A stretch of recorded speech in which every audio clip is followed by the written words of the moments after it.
আসসালামু আলাইকুম এভরিওয়ান, আমি বাঙালি প্রতিপন্ন নিয়ে চলে আসলাম আবার একটি ভিডিও নিয়ে। আজকে রান্না করবো করলা।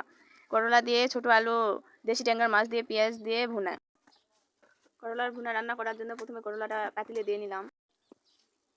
এরপর দিয়ে দিব কেটে রাখা আলু, সামান্য পরিমাণ দিয়ে দিব, আপনাদের কেমন লাগে আপনারা তেমন দিতে পারেন।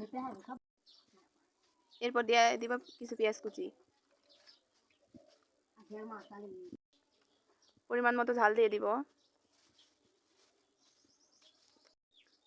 পরিমাণ মতো হলুদ দিয়ে দিব,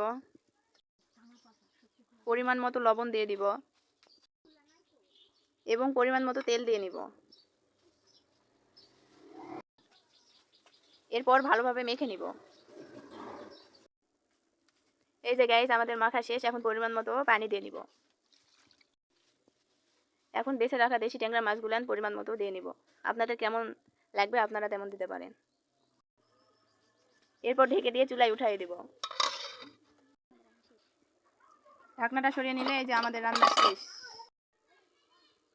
এই যে গাইস, বাটিতে আমরা তরকারিটা ঢালে নিয়েছি। যদি আপনাদের ভিডিওটি ভালো লেগে থাকে তাহলে লাইক, কমেন্ট, সাবস্ক্রাইব করবেন এবং আপনাদের মনের মতো বাসায় রান্না করার চেষ্টা করবেন।